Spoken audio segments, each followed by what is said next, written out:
अस्सलामु अलैकुम वरहमतुल्लाहि वबरकातुहू। अल्हम्दुलिल्लाह वस्सलातु वस्सलामु अला रसूलिल्लाह सल्लल्लाहु अलैहि व आलिहि व सहबी अजमाइन। अम्मा बाद, प्रिय मित्रों, आज के इस धार्मिक सभा में मैं आप लोगों को ईमान के एक महत्व आधार किताबों पर ईमान के विषय में कुछ कहना चाहता हूँ। आप समस्त लोगों से अनुरोध है कि ध्यानपूर्वक सुनेंगे और इसे अपने बुद्धि में बिठा करके समझने की और इसकी चाहत अनुसार चलने की कोशिश एवं प्रयास करेंगे। अल्लाह ताला का ये बहुत ही बड़ा दया और एहसान है कि अल्लाह ताला ने हमारा और आपका जन्म अपनी उपासना और इबादत के लिए किया है और हमारी रहनुमाई तथा मार्गदर्शन के लिए, सत्य मार्ग दिखाने के लिए, सत्य मार्ग पर चलाने के लिए, असत्य को समझाने के लिए बहुत सारे संदेष्टा भेजे और बहुत सारी पुस्तकें, धार्मिक शास्त्र और किताबें उतारी ताकि हम और आप अल्लाह की ओर से अवतारित की हुई किताब और पुस्तक द्वारा सत्य मार्ग को देख सकें और सत्य के अनुसार जीवन व्यतीत कर सकें। ये अल्लाह ताला का बहुत बड़ा दया और बहुत बड़ा एहसान है, क्योंकि अगर अल्लाह ताला आसमान से, आकाश से किताबें अवतारित ना करता, किताबें नाजिल ना करता, तो हम धर्म की बातें, दीन की बातें कैसे प्राप्त कर सकते थे, कैसे हासिल कर सकते थे। तो किताबों का आसमान से उतारना ये अल्लाह का दया और अल्लाह का करम और अल्लाह का एहसान है। इसीलिए किताबों पर ईमान लाना, पुस्तकों पर विश्वास करना, यह ईमान के आधार में से एक महत्व आधार है। तो संक्षेप में आइए हम सुने कि किताबों पर ईमान लाने का अर्थ क्या है। जब भी बोला जाए किताबों पर ईमान लाना, पुस्तकों पर ईमान लाना, तो इसका अर्थ ये है कि किताबों से मुराद वो किताबें हैं, वो पुस्तक हैं जो अल्लाह ताला ने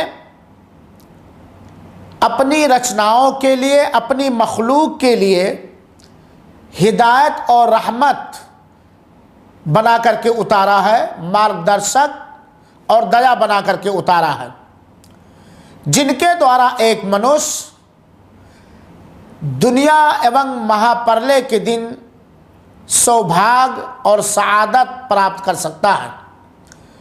किताबों से मुराद वो किताबें हैं जो अल्लाह ताला ने अपनी मखलूक की हिदायत के लिए बतौर रहमत अपने नबियों पर उतारा है, ताकि अल्लाह के दास, अल्लाह के बंदे उन किताबों से फ़ायदा और लाभ उठा करके अल्लाह ताला की इच्छा को, अल्लाह के मार्ग को और स्वर्ग के मार्ग को जान सकें और सामाजिक रूप से एक सज्जन मनुष्य, सदाचारी बन करके अल्लाह को प्रसन्न कर सके और उन चीज़ों से भी अच्छी तरह जानकार हो जाए जिन कार्यों से, जिन चीज़ों से अल्लाह अप्रसन्न और नाराज़ होता है। तो किताबों से मुराद आसमानी किताबें जो अल्लाह ताला ने नबियों और रसूलों संदेशताओं पर उतारा और अवतारित किया है। किताबों पर ईमान लाना, पुस्तकों पर, आसमानी पुस्तकों पर विश्वास करना उस वक्त तक सही नहीं हो सकता है जब तक कि हम 4 चीज़ों पर ईमान ना लाएं, विश्वास ना करें। नंबर 1, इस बात पर हमारा ईमान तथा विश्वास हो कि ये सारी पुस्तकें, ये सारी किताबें अल्लाह ताला की ओर से उतारी गई हैं, अवतारित की गई है, और अल्लाह ताला की ओर से इनका अवतारित होना सत्य और बरहक है। हमारा ईमान हो, हमारा विश्वास हो कि ये किताबें अल्लाह की ओर से अवतारित की गई हैं, अल्लाह के ओर से इनका अवतारित होना सत्य है और बरहक है। नंबर 2, जिन पुस्तकों तथा किताबों का हमें नाम मालूम है उन पर नाम के साथ विश्वास करना, ईमान लाना, और जिनका हमें नाम नहीं मालूम है, संक्षेप में मिन जुमला तौर पर उन पर ईमान लाना कि जो भी किताब, पुस्तक अल्लाह ताला ने अवतारित किया है, उतारा है, चाहे उनका हमें नाम मालूम हो या हमें नाम मालूम ना हो, हम अल्लाह की ओर से अवतारित की हुई तमाम आसमानी किताबों पर विश्वास रखते हैं कि ये अल्लाह की ओर से अवतारित की गई हैं। कुछ पुस्तकें, कुछ किताबें, कुछ धर्मशास्त्र ऐसे हैं जिनका नाम हमें मालूम है। उदाहरण स्वरूप तौरेत है। यह तौरेत जनाब मूसा अलैहिस्सलातु वस्सलाम पर उतारी गई। दूसरी किताब ज़बूर है जो दाऊद अलैहिस्सलातु वस्सलाम पर अवतारित की गई। तीसरी किताब इंजील है जो ईसा अलैहिस्सलातु वस्सलाम पर अवतारित की गई। और चौथी किताब जो अंतिम किताब है, अंतिम पुस्तक है, अंतिम संदेशता मोहम्मद सल्लल्लाहु अलैहि वसल्लम पर अवतारित की गई, कुरान मजीद। तो इन 4 किताबों का नाम हमें मालूम है, तौरात, ज़बूर, इंजील और कुरान मजीद। और इसी तरह सुहफ़े इब्राहिम और सुहफ़े मूसा जो सहीफ़े के रूप में उतारे गए। तो जिन किताबों का, जिन पुस्तकों का नाम हमें मालूम है, नाम के साथ उन पर ईमान और विश्वास करना, और जिनका नाम नहीं मालूम है, मिन जुमला तौर पर ईमान रखना, इस बात पर विश्वास रखना कि जो भी अल्लाह ने पुस्तक उतारी है अपने दासियों के लिए, इन मनुष्यों के मार्गदर्शन के लिए, वो सब अल्लाह की ओर से अवतारित की गई है। तीसरी चीज़ जिस पर विश्वास करना किताबों के विषय में ज़रूरी है, उन पुस्तकों में, उन किताबों में सही सूचनाओं की पुष्टि करना, सत्य सूचनाओं की पुष्टि करना, सही खबरों की तस्दीक करना। उदाहरण स्वरूप कुरान पाक की सूचनाओं तथा खबरों और उनसे पहले, कुरान पाक से पहले जो किताबें आई हैं, उन खबरों की तस्दीक करना जिनमें किसी प्रकार का परिवर्तन नहीं हुआ है। कुरान पाक की पुष्टि करना, कुरान पाक में अल्लाह ताला ने जो कुछ सूचना या संदेश दिया है उनकी पुष्टि और तस्दीक करना। और कुरान पाक से पहले जितनी पुस्तकें आई, चाहे तौरात हो या ज़बूर हो या इंजील हो, उनमें जो अल्लाह ने सूचना दी है उसकी पुष्टि करना, इस शर्त के साथ कि उसमें किसी प्रकार का परिवर्तन और तहरीफ न हुआ हो। नंबर 4, अल्लाह ताला ने कुरान द्वारा उससे पहले जितनी किताबें थीं सबके आदेशों को कैंसिल कर दिया, मनसूख कर दिया। उन किताबों के उन आदेशों पर विश्वास रखना जिसे अल्लाह ताला ने मनसूख और कैंसिल नहीं किया है।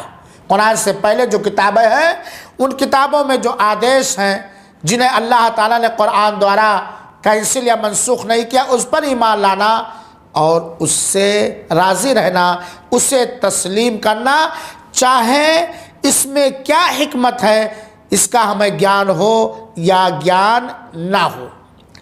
कुरान मजीद उन्हें अपने पहले सारी किताबों पर हाकिम है, इसलिए पिछली किताबों के किसी हुक्म पर चलना उचित नहीं है, जायज़ नहीं है, सिवाय उनके जो सही है और कुरान मजीद ने उसकी पुष्टि की है और कुरान मजीद में उसका इकरार किया गया है। इन 4 चीज़ों पर भी ईमान रखना आवश्यक और ज़रूरी है। जब इन 4 चीज़ों पर हमारा ईमान और विश्वास होगा तो किताबों पर हमारा ईमान लाना सही होगा, जो कि ईमान के आधार में से एक आधार है। प्रिय मित्रों और मेरे साथियों, किताबों पर, आसमानी किताबों पर ईमान लाने के लाभ क्या हैं? निसंदेह आसमानी किताबों पर विश्वास करना यह लाभकारी है, लाभदायक है। आसमानी किताबों पर विश्वास करने और ईमान लाने के बहुत अनेक असंख्य लाभ हैं। हम इस सभा में कुछ लाभ बतला रहे हैं कि आसमानी किताबों पर ईमान लाने के लाभ क्या क्या हैं। जरा ध्यान से सुने। नंबर 1, किताबों पर ईमान लाने से हमें इस बात का ज्ञान होता है कि अल्लाह ताला अपने बंदों पर, अपने दासियों पर बहुत ही दयालु है, बहुत ही मेहरबान है और अल्लाह ताला को अपने बंदों का ध्यान तथा ख्याल है। वो किस तरह? वो इस तरह कि अल्लाह ताला ने उनके मार्गदर्शन के लिए, मार्गदर्शक के तौर पर, मार्गदर्शन के लिए, हिदायत हासिल करने के लिए, रहनुमाई हासिल करने के लिए किताबें उतारी, ताकि अल्लाह का बंदा उन्हें पढ़ के समझ करके पथभ्रष्ट ना होने पाए और सत्य मार्ग पर चलता रहे। तो ये अल्लाह की दया है मेरे भाइयों साथियों, क्योंकि ये किताबें हिदायत का सामान है, रहनुमाई का सामान है। दूसरा फ़ायदा ये है, किताबों पर ईमान लाने से हमें इस बात का पक्का इल्म, सच्चा इल्म, सत्य ज्ञान होता है कि धर्म बनाने का अधिकार मात्र अल्लाह को है। धर्म की विधि, धर्म के नियम, शरीयत साजी का इख्तियार, अधिकार मात्र अल्लाह को है, क्योंकि अल्लाह ताला ही अकेला अपनी रचनाओं के बारे में, अपने बंदों के बारे में संपूर्ण ज्ञान और मुकम्मल इल्म रखता है। शरीयत साजी का अल्लाह के अतिरिक्त किसी को इख्तियार नहीं। धर्म बनाने का, धर्म के नियम, उसूल और दाबिते और विधि बनाने के लिए किसी भी रचना को, किसी भी मखलूक को कोई अधिकार नहीं है। शरीयत साजी का अधिकार, हक, धर्म बनाने का अधिकार मात्र केवल अल्लाह ताला को है, क्योंकि वो अपने रचनाओं के बारे में, मनुष्यों के बारे में, पुरुषों के बारे में, महिलाओं के बारे में और इस संसार की अन्य दूसरी रचनाओं के बारे में क्या मुनासिब है, क्या उचित है, किस वक्त उचित है, किस वक्त मुनासिब है, अल्लाह के अतिरिक्त किसी को इसका ज्ञान नहीं है। तो किताबों पर ईमान लाने से, किताब पुस्तकों पर विश्वास करने से इस बात की जानकारी हमें होती है कि शरीयत साजी, धर्म बनाने का अधिकार केवल अल्लाह ताला को है और अल्लाह ने जो धर्म बनाया है वो सारे मनुष्यों के लिए बहुत ही उचित और मुनासिब है। अल्लाह ताला ने फरमाया है, शुभ कुरान की आयत नंबर, सूरह माइदा की आयत नंबर 48 के अंदर, लिकुल्लिन जअलना मिनकुम शिरअतन व मिनहाजा, तुम में से प्रत्येक के लिए हमने एक दस्तूर और एक मार्ग स्थापित कर दिया है, मुकर्रर कर दिया, फिक्स कर दिया सारे लोगों के लिए। पुस्तकों पर विश्वास करने या किताबों पर ईमान लाने का तीसरा लाभ ही है कि जब हमें इस बात का ज्ञान होगा कि अल्लाह ताला ने हमारे मार्गदर्शन के लिए पुस्तक उतारा है और धर्म बनाने का अधिकार मात्र अल्लाह को है, और अल्लाह ने हमें सत्य दिखाने के लिए, असत्य से दूर रखने के लिए पुस्तकें उतारी हैं, जिनके में अध्ययन करके, पढ़ करके, समझ करके हम अपने जीवन का उद्देश्य, अपने जिंदगी का मकसद जान करके अल्लाह की इच्छा अनुसार अल्लाह को प्रसन्न कर सकते हैं, अल्लाह की चाहत के मुताबिक अल्लाह को राजी कर सकते हैं। तो ये अल्लाह की बहुत बड़ी दया, बहुत बड़े करम और एहसान और बहुत बड़ी नेमत का एहसास होगा। तो इस नेमत के एहसास में, इस दया के एहसास में हम अल्लाह का आभार करेंगे, अल्लाह के आभारी होंगे, इस नेमत के बदौलत अल्लाह ताला के शुक्रगुजार होंगे। तो ये पुस्तकों पर, आसमानी किताबों पर ईमान लाने के कुछ फायदे हुए। प्रिय मित्रों एवं सज्जन साथियों, हमने सुना कि किताबों पर ईमान लाने का अर्थ क्या है, किताबों पर ईमान हमारा कब सही होगा। ये बताया गया कि किताबों पर ईमान लाना उस वक्त हमारा सही होगा जब चार चीज़ों पर हमारा ईमान तथा विश्वास हो। और किताबों पर ईमान लाने का फ़ायदा और लाभ क्या होगा, कुछ फ़ायदे बतलाए गए। अब हम अंत में किताबों के ताल्लुक़ से, पुस्तकों के संबंध में ये कहना चाहते हैं कि अल्लाह ताला ने अपने मनुष्यों को सत्य मार्ग दिखाने के लिए तौरात उतारा, इंजील उतारा, ज़बूर उतारा और अंत में कुरान उतारा, शुभ कुरान जो अरबी भाषा में है। तौरात में परिवर्तन किया गया, लोगों ने परिवर्तन किया, इंजील में परिवर्तन किया, हेर फेर और तहरीफ किया, ज़बूर में परिवर्तन हुआ, लेकिन अंतिम पुस्तक, अंतिम किताब शुभ कुरान जो अंतिम संदेश था जनाब मोहम्मद मुस्तफ़ा सल्लल्लाहु अलैहि वसल्लम पर 23 साल के अंदर अवतारित की गई, उतारी गई, उसमें किसी प्रकार का न कोई परिवर्तन हेरफेर हुआ है और न ही महाप्रलय के दिन तक उसमें किसी तरह की तहरीफ या तब्दील, हेरफेर या परिवर्तन हो सकता है।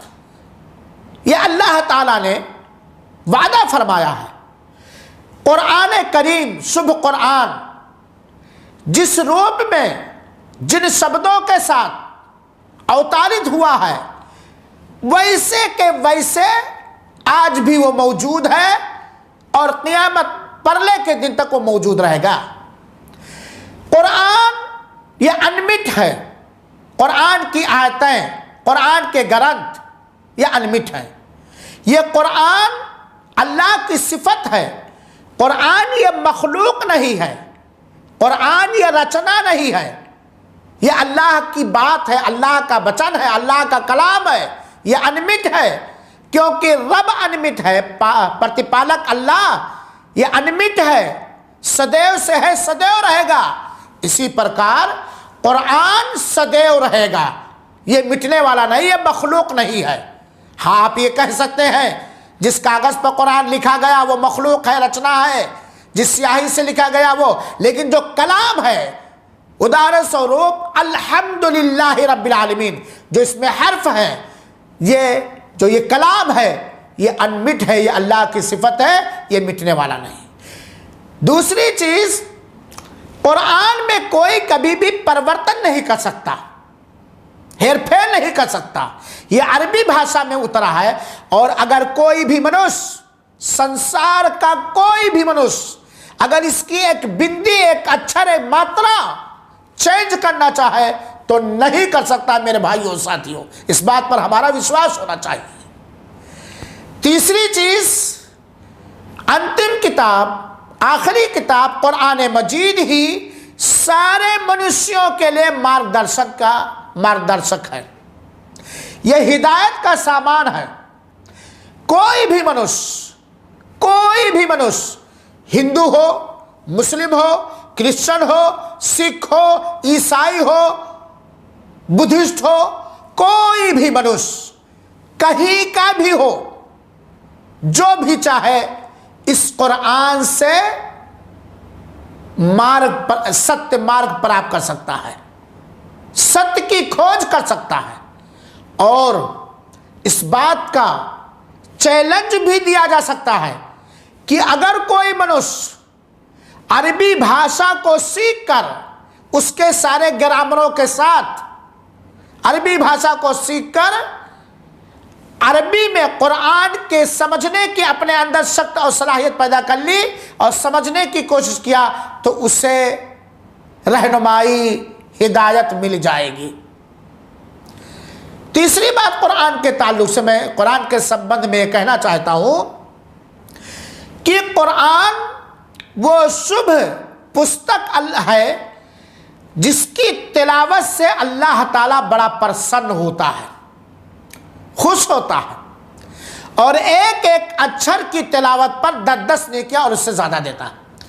तो कुरान की तिलावत करनी चाहिए, प्रतिदिन उसकी तिलावत होनी चाहिए, पढ़ना चाहिए। दूसरी बात, उस पर ध्यान देना चाहिए, उसे कुरान के समझने की कोशिश करनी चाहिए और कुरान के अनुसार हमें जीवन बिताना चाहिए। कुरान की शिक्षाओं को, कुरान की तालीम को हमें दूसरों तक पहुंचाना चाहिए। प्रिय मित्रों, समय समाप्त हो रहा है। अंत में कुरान के ताल्लुक से बस इतनी बात कहूंगा कि दुनिया का कोई भी मनुष्य, कोई भी हाकिम, कोई भी बादशाह अपने अंदर, अपने घर के अंदर, अपने गांव के अंदर, अपने देश के अंदर, अपने स्टेट के अंदर अगर भलाई ही भलाई चाहता है, शुभेच्छा ही शुभेच्छा चाहता है, शुभेच्छुक है वो, तो कुरान को पढ़े, अध्ययन करे, उस पर विश्वास करे, ईमान लाए, उसके अनुसार स्वयं जीवन बिताए और लोगों को इस बात का आवाहन दे कि कुरान के अनुसार जीवन बिताए। भ्रष्टाचार, अत्याचार, गैंगरेप, सूद, रिश्वत, बियाज, जुल्म ज़्यादती और हैवानियत, दरिंदगी, ये समाप्त हो जाएगी। मनुष्यता और इंसानियत पैदा होगी और ये दुनिया के सारे लोग उस हिसाब से रहने लगेंगे जिस तरह वो चाहते हैं, शांति और सलामती। अंत में हम अल्लाह रब्बुल आलमीन से ये प्रार्थना करते हैं कि ऐ अल्लाह, तो हमें आसमानी किताबों पर ईमान रखने की तौफीक अता फरमा और उसके अंदर जो सूचनाएं सत्य हैं उनके हिसाब से हमें चलने की तौफीक अता फरमा और कुरान, इस बात पर हमें विश्वास रखने की तौफीक अता फरमा कि कुरान ये अंतिम किताब है, इससे पहले जितनी किताबें हैं वो मनसूख हो चुकी हैं और कुरान के अधिकार को हमें समझने और अदा करने की तौफीक अता फरमा। आमीन व सल्लल्लाहु अलैहि वसल्लम अला नबीना मुहम्मद सल्लल्लाहु अलैहि वसल्लम।